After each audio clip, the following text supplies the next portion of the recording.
So ayun po, natapos na po yung ginawa natin. No, may nakausap po tayong isang inay na Aita, tulad po ni Nanay Lumina Sibal. Bali ito po, 300 tunay, 300.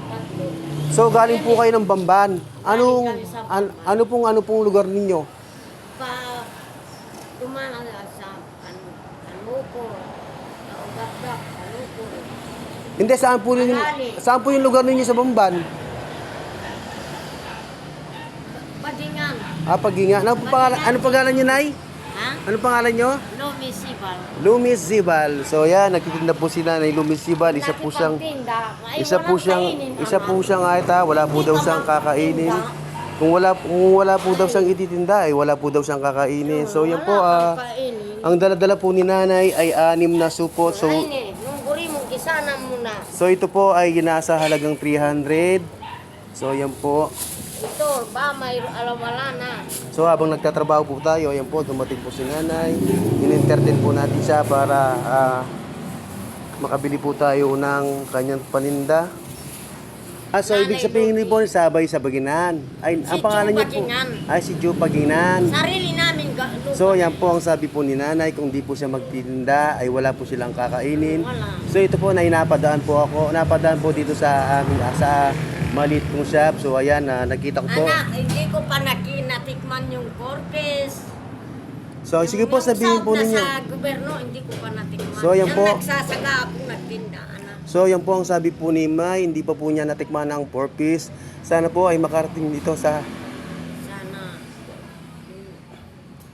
Bigyan ng sabi. Sana po ay makarating ito sa gobyerno.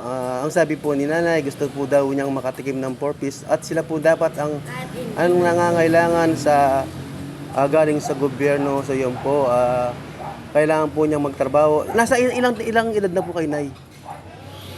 Kami. Ilang taon na kayo, Nay? Galing yung ay dito, kahit tignan mo. Ay, ilang taon na kayo? Ilang taon? Hindi niyo po may 50 na kayo, may 60. May 60 na. Senior na, senior. Senior na ako, hindi ko senior. pa nagsildo. Hindi, senior na po kayo, hindi pa po kayo nagsweldo sa gobyerno. Mayroon ko ay tapos na ako na review. Hindi ko pa nagsildo. So yan po sabi ni Nanay Lumina Sibal, senior na po siya, hindi pa po daw siya nakatikim ng galing sa gobyerno. Wala po ba kayo talaga? Hindi ko magsinungaling sa Diyos. Ay, wala po kayong natikman galing sa gobyerno. Hindi ko pa natikman. So, Parehas yan. kaming asawa. So yan lang po ang sinasabi ni Nanay Lumina, kaya napilitan po siyang magtrabaho at magbenta ng kamuting gapang. So yan po, ito po ay nagtatrabaho po ako dito sa tricycle. So 500 po yung singil ko dito, Nay. So yung kamuting kahoy niyo, Nay, ay 300. So babayaran ko na po ng 500, Nay, no? So ayan po, 500. Kahit konting tulong po ay makatulong lang. Salamat. So ayan, pag sumigat po tayo, dadagdagan po natin yan. Sana. So yan po, Sana dagdagan sa senior. yan po ayun po ang sabi ni Nanay, sana po ay mapansin sila ng gobyerno. Katulad po nilang Aita. Wala na po ba kayong isasabihin sa gobyerno kung ano pong hiling niyo sa gobyerno? Gusto ko sana nung mayroon kaming tinanim, kahit tignan nyo sa lupa namin, wala kaming pambukal na yung damulag. Kahit mayroon kaming lupa, Ay wala po kayong kalabaw. Walang kalabaw. Paano po ninyo binubungkal yung lupa niyo kung walang kalabaw? Yung taguso, Ay, taguso lang ho. taguso lang, saka kutsoy, yung maliit, yung kutsoy. So ano ho yung taguso? Yung maliit yung taguso, yung Parang tak-tak ganun. Ganon, anak. Ganon, anak. Ginagawa ang tatay mo, ganon. Saka magganon kami. So yan po, Ganon yung in-explain po ni Nanay kung paano po yung pagano ng kamute. So ganun po siya. Wala po kayong kalabaw. Wala. Baka hindi naman po kayo humihiling sa Baka hindi naman po kayo humihiling sa gobyerno doon o kaya sa barangay, hindi niyo po sinasabi yung mga Hiling kami, hindi naramdaman ng gobyerno yung kita namin. Gusto ko sana nung matupad. Baka sakali po. Nakita mo ko. Ay, o baka sakali po makatupad at marinig po ng mga tao yung Nandito na si Nanay kahilingan nyo po. Sabihin mo sana nandito si Nanay Lumi. O yan po, nandito po daw si Nanay Lumina. Sana po ay marinig ang mga hinaing nila, ang katulad din ng Aita na hindi pa po nabibigyan, na hindi siya po daw ay hindi pa nabibigyan ng suporta galing sa gobyerno. So yan lang po ang gusto niyang ipaabot. Mabigyan ako sana ng damulan. Oh. Mayroon pang bunggal sa lupa. So yan po, Matagal pa, wala kinuha siya po yung pa. number ko ni Nanay para po daw nate-text niya ako. Yung anak ko, So yan po, sana po makatulong yung sobrang naibigay po natin sa kanya. sana. Kahit pambili lang niya ng bigas. So ayan Nay, kahit pambili mo lang ng bigas yung sobra, no Nay?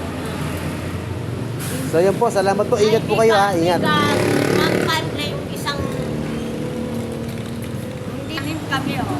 So yan po, naawa lang po ako sa kanya. Nasa edad na siya, senior na po siya, pero bit po niya yung Tanungin mo yung nakuha mo na yung number. 5 kilo na kamuting gapang na ito. Ay, hindi na makapili yung... O sige Nay, paano Nay? Ayaw mong uminom? Salamat po salamat. Salamat. Asa yung mga kasama nyo Nay? Ayaw kasama po. Kapatid ko. Dalawa kami. Sige po, Nay. Sabi mo. Ayaw po ninyong uminom na tubig. Ay, hindi. So yan po salamat po. Mano na lang po. Salamat, anak. Sige po, Basta sige. may iawas kayong anak ko, saka ako maglagay sa kanyang number. Sige po Nandiyan Nay. ako si Nanay, magkausap ka. Sige po, trabaho na lang po muna ako ha. Saka makapag- Nanay Lumina, ingat po. Okay po. So yan po, trabaho na po muna tayo. Pinambayad na po natin kay Nanay yung binayad dito sa atin sa Sycar. Hindi ka maalis dito. Pagsalik ka dito. Papakita ko yung anak ko.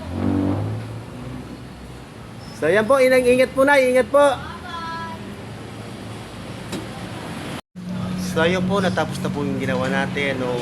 May nakausap po tayong isang inay na Aita, tulad po ni Nanay Lumina Sibal. Sabi po niya, hindi pa po siya daw nakakatanggap ng tulong mula sa gobyerno.